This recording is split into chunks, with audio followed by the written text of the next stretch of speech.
Columbia Workshop under the direction of William N. Robeson.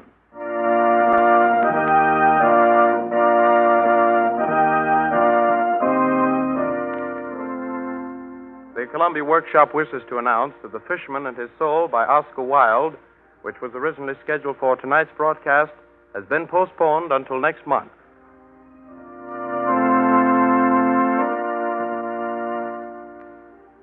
Tonight, the Workshop presents The Terrible Meek by Charles Rand Kennedy.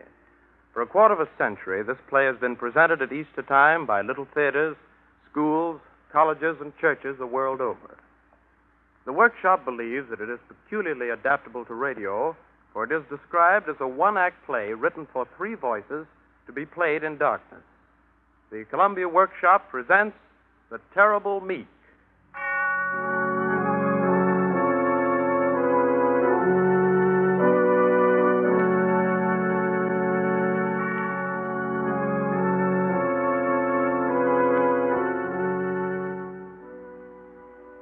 The persons in the play are a peasant woman, an army captain, a soldier. The time is one of darkness. The place, a wind-swept hill.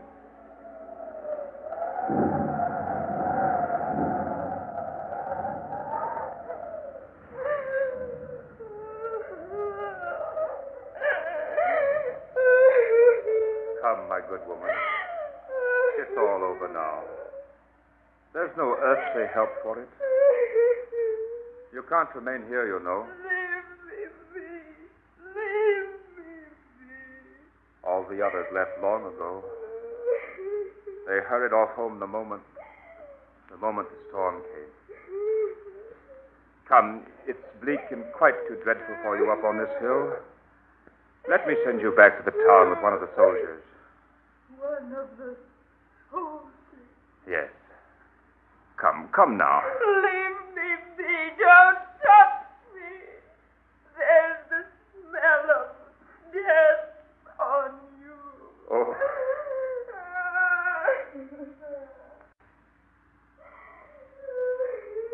The smell of death.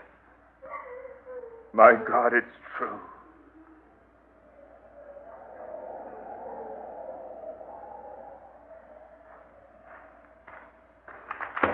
God, blimey, what the hell... I beg your pardon, sir. Didn't know as how it was you, Captain. That's all right, Sentry. Upon my word, sir, you did give me a start fast go off. What with the storm and the darkness and this here little job we've been a-doing of, take me oath, I thought for a moment as you was, something else. Wasn't quite a nice thing what happened up here just now, sir, was it? It wasn't. I'm on guard myself, sir. I don't know as how I'd have come up. Not for choice. You been here all the time, Captain? Yes, I suppose I have. I've been here ever since. Ain't exactly the place to spend a pleasant afternoon, is it, sir? No, I suppose not. Of course, there's company, as you might say, but not quite the congenial company, what? That depends entirely upon the point of view. Damn creepy, I calls it. Well, we done for him good and proper, anyhow. Oh, yes, we builders of empire know how to do our business. Pretty bloody business, too, ain't it, sir? Yes, that's the word. Well, it's ill wind what blows nobody no good. I got some of that out of this after all said and done. What's that? Oh, I got some of his togs. His togs? How do you mean? I'll tell you. He didn't want no more togs, not where he was a-going. Did he? Oh.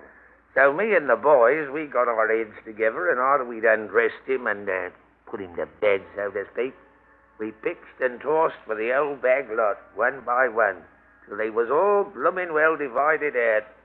I got his boots. You got his boots, did you? Yes, poor devil. He don't want 'em no more. Well, they ain't quite my fit, you know, but they'll do to take home for a keepsake. That is, if we ever gets home out of this here stinking hole, my little missus will think a lot of them boots.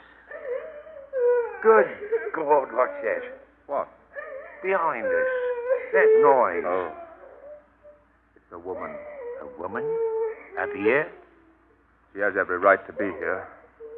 This is her place. But does she know?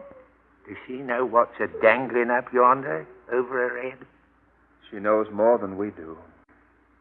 She belongs to him. She is his mother. His mother? Yes. He was her baby once. Poor bleeder. What was it he done, Captain? Don't you know? Not exactly. I got enough to do to look after with me drills and whittles without messing about with politics and these here funny foreign religions. And yet you, if I mistake not, were one of the 4 men told off to do the job. Well, I hopes as how I knows me duty, sir. I only obeyed orders. It come to that, sir, asking your pardon, 'cause you was give them orders. I suppose you knew all right what it was he done? No, I don't know either. I'm only just beginning to find out. We both did our duty, as you call it, in blindness. It's strange language to be coming from your lips, Captain. Strange thoughts have been coming to me during the last 6 hours. It's hard to know what's what in these outlandish places. Tain't like at home, sir, where there's law and order and patriotism and God's own true religion. These blasted heathens ain't got no gratitude. Here's the Empire is sweating their guts out of trying to knock some sense into their damn silly heads, and what do you get out of it, after all said and done? Nothing. Nothing but a lot of ingratitude, hard words, insurrections, and every now and then a bloody example like this here today. These foreigners makes me sick. They does really. Yes, perhaps that's been the real mistake all along. What is, Captain? Taking these people, men like this one, for instance, for foreigners. Well, you'll excuse me, sir, but what the hell else are they? I'm not quite sure.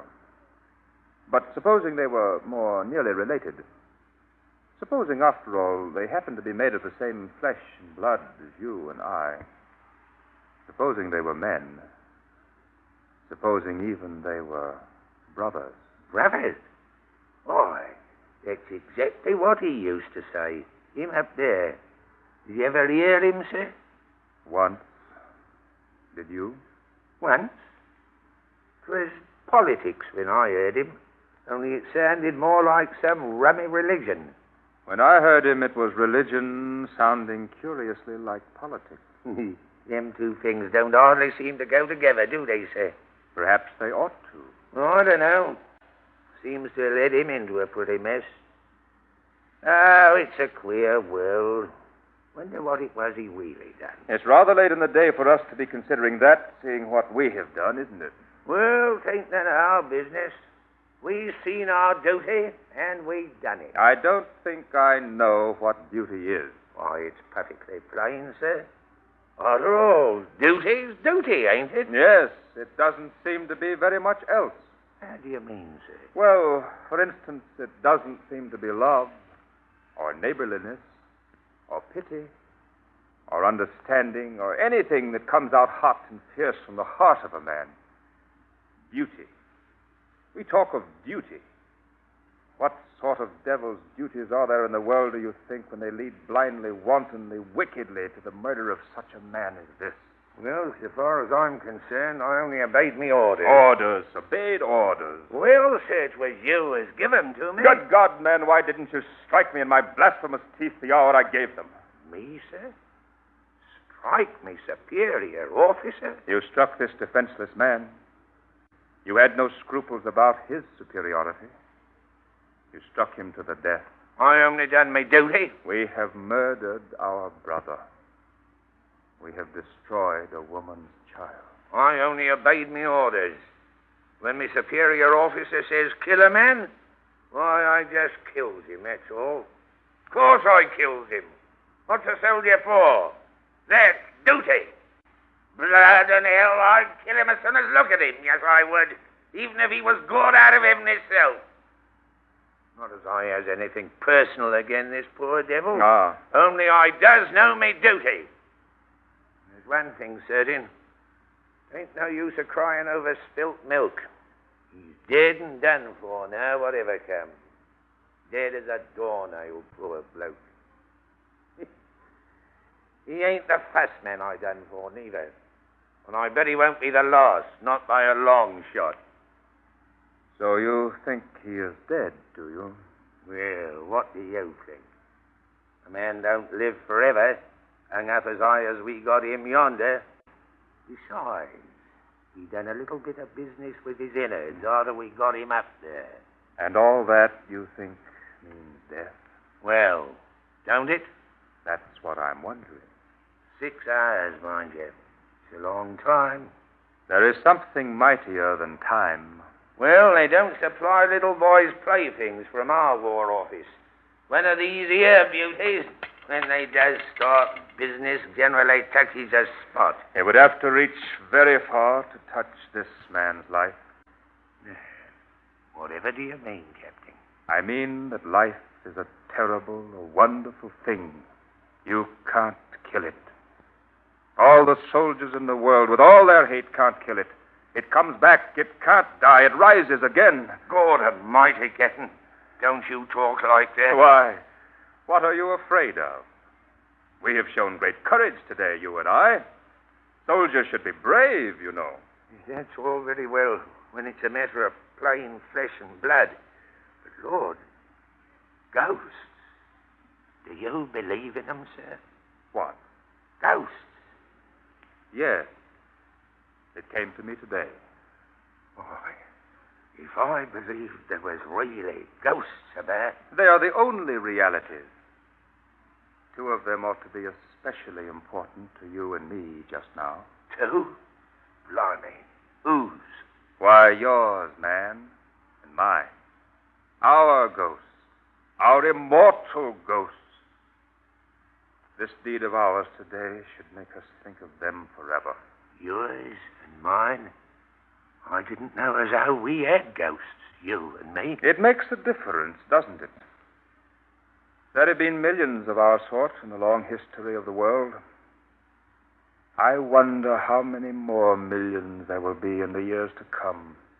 Blind, dutiful, bloody-handed murderers, all of us. A soldier's ghost must be a pitiable thing to see. Tell me, brother murderer, have you ever prayed? Who? Me, sir? Well, sir, now you asks me. Yes, I have once. When was that? Why, sir, there's a couple of months after I set sail for this blasted little hole. My wife was in the family way when I left home, and... I understand. You prayed then for the birth of an innocent child. Yes, sir. You will have need to pray again tonight. Both of us will have need. This time for the death of an innocent man. Well, it's time I was down yonder looking after the boys. Any orders, sir? Orders?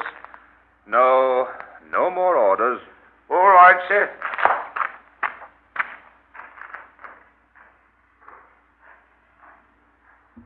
God forgive me. I did not know what I was doing.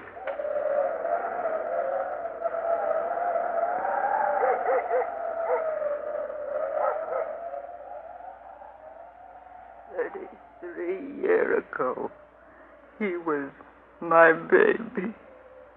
I bore him, warmed him, washed, dressed him, fended for him, fed his little mouth with milk 33 years ago, and now he's dead. Hung up in the air like a thief, broken, bleeding like a slaughtered beast. That's what they done to my son. Killed him like a beast. Respectable people they was. Priests, judges, soldiers, gentlemen, even common folk like me. They done it. And now he's dead. He didn't hold with their kind, my son. He was always telling them about it. He'd stand up open in the marketplace, at the street corners, even in the house of God itself, and tell them about it. That's why they killed him.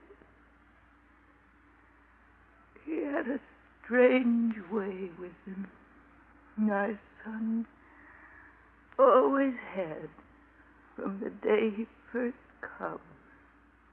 His eyes, they was wonderful. They held folk. That and his tongue and his tender, pitiful heart. They didn't understand it down here. None of us understood it. We was blind, even me. Many's the time I got in his way and tried to hinder him. I was afraid for him, ashamed. And then he'd look at me. They was always wonderful. His eyes.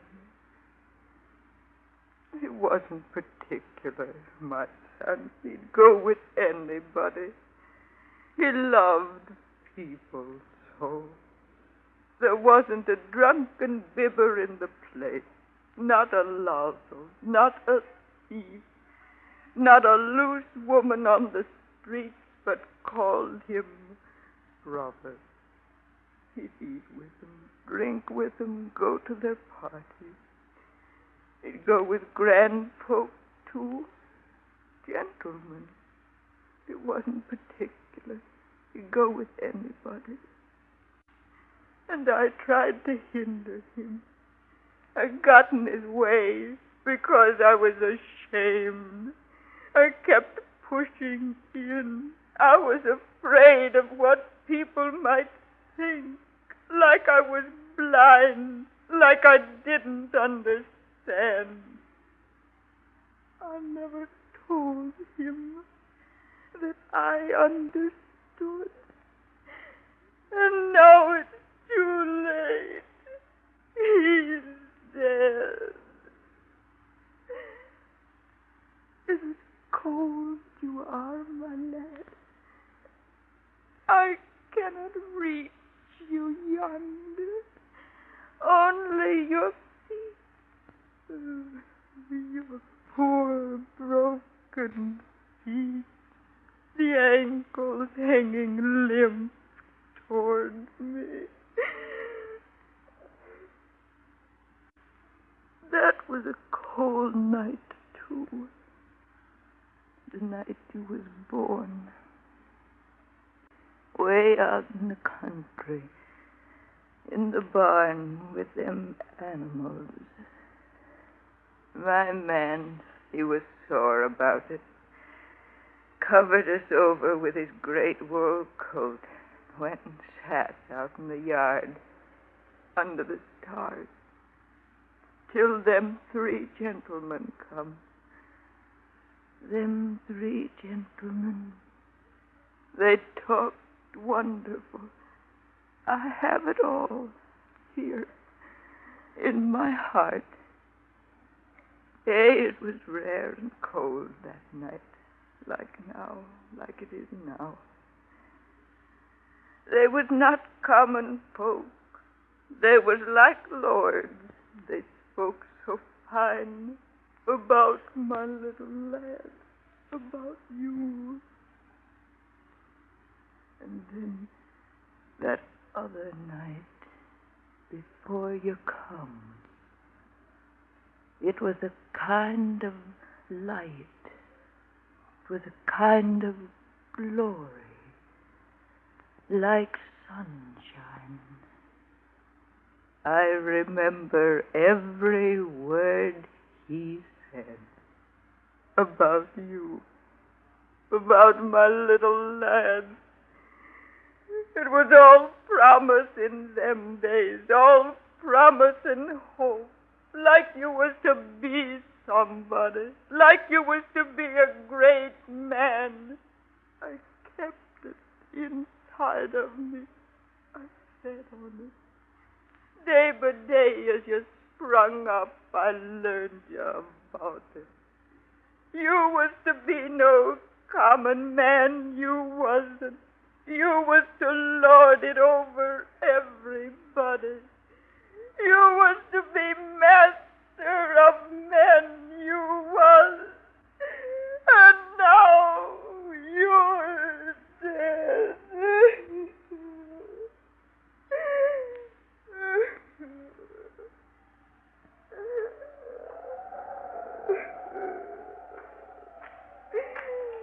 Woman, will you let me speak to you? Who are you? I am the captain who spoke to you just a moment ago. I am in charge here. I am the man who gave the order that killed your son. Won't you hear me? I must speak to you. What do you want to say? What is there for you to say? It is about myself. Go on, I'm listening. I am a murderer. I want you to forgive me. I did it. I did it with a word. It was like magic. One little word, and I was a murderer. There is nothing more terrible in the world than to be a murderer. And now I want you to forgive me. I suppose it's impossible. But for God's sake, speak to me. I want to. I'm trying to. But you say you killed my son. Oh. Why did you do it? I did not know. Killing is my trade. It was the only thing they brought me up to do. I have been mixed up with it ever since I can remember. My father did it before me. All my people did it. It is considered the thing, the sort of thing a gentleman ought to do. They call it glory. They call it honor, courage, patriotism. Great kings hold their thrones by it. Great merchants get their beastly riches by it. Great empires are built that way. By murder? By murder. By the blood of just men. Women and little children, too. What makes them do it? They want money. They want power. They want kingdom. They want to possess the earth. And they have won. They have it. Have they? Not while your son hangs there. What do you mean, my son? My son is dead. Is he? Not while God is in heaven. I don't understand you. Only a little while ago, I heard his blood dripping down here in the darkness. The stones are dank with it. He's dead. He's alive. Why do you mock me? You're mad. Are you God that you can kill and make alive all in one breath? He's alive. I can't kill him. All the empires can't kill him. How shall hate destroy the power that possesses and rules the earth? The power that... Who? This broken thing up here. Your son. My son. The power I tell you, woman, this dead son of yours, disfigured, shamed, spat upon, has built a kingdom this day that can never die. The living glory of him rules it. The earth is his, and he made it. He and his brothers have been molding and making it through the long ages. They are the only ones who ever really did possess it. Not the proud, not the idle, not the wealthy, not the vaunting empires of the world. Something has happened up here on this hill today to shake all our kingdoms of blood and fear to the dust. The earth is his. The earth is theirs, and they made it. The meek, the terrible meek, the fierce, agonizing meek are about to enter into their inheritance. Then it was not all wasted. It was the truth that night. I have borne a king. You have borne the Son of God. It will take a new kind of soldier to serve in his kingdom. A new kind of duty. A newer courage, more like woman's, dealing with life, not death. It changes everything. Puts them back again. What he did puts all things back again where they belong. I can see the end of war in this. I can see the joy of women and little children. I can see cities and great spaces of land full of happiness. I can see love shining in every face. There shall be no more sin, no pain. No loss, no death. Only life, only God. And the kingdom of my son. Mother, I am a murderer. I have been with child. I forgive you. Hello, you there, Captain? Yes, I'm here. Fog's lifting down below there, lifting fast. Soon be up off this hill, thank God. General wants to see you, sir. What does he want with me? Do you know? Another of these here bleeding jobs, I think, sir. Been a bit of disturbance down in town. Boys have their orders, sir.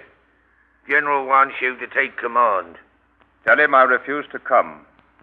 Beg pardon, sir? I refuse to come. I disobey. I don't think I quite heard, sir. I disobey. I have sworn duty to another general. I serve the Empire no longer. Beg pardon, sir, but it ain't for the likes of me, but, well, you know what that means. Perfectly. It means what you call death. Tell the general. Tell him what is how you refuses to obey orders, sir? His, yes. How simple it all is, after all. I'm sorry, Captain. Thank you, brother. Look, sir. What did I tell you? It's coming light again. Eternally. An earthly splendor fills the place. It appears to be the top of a bleak, stony hill with little grass to it. The woman is dressed in Eastern garments. The captain is a Roman centurion. The soldier, a Roman legionary. Above them rise 3 gaunt crosses bearing 3 dead men, gibbeted like thieves.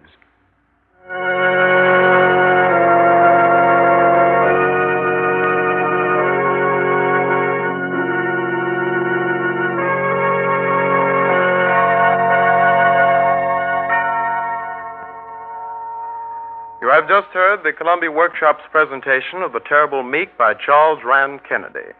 The peasant woman was played by Ann Boley, the captain by House Jameson, the soldier by Eustace Wyatt.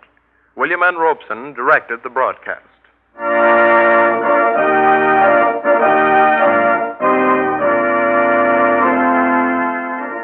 The Columbia Workshop appreciates receiving your comments, criticisms, and suggestions regarding its work. Please address them to the Columbia Workshop, care of the Columbia Network, New York City. The Fisherman and His Soul, which was originally scheduled for performance tonight, will be heard in the very near future. Next week, the Workshop will present Never Come Monday, a Yorkshire comedy by Eric Knight, with an all-star British cast headed by Sir Cedric Hardwicke and Lady Hardwicke and Whitford Kane. Don't miss Never Come Monday, next Saturday evening at 7:30 Eastern Standard Time. This is the Columbia Broadcasting System.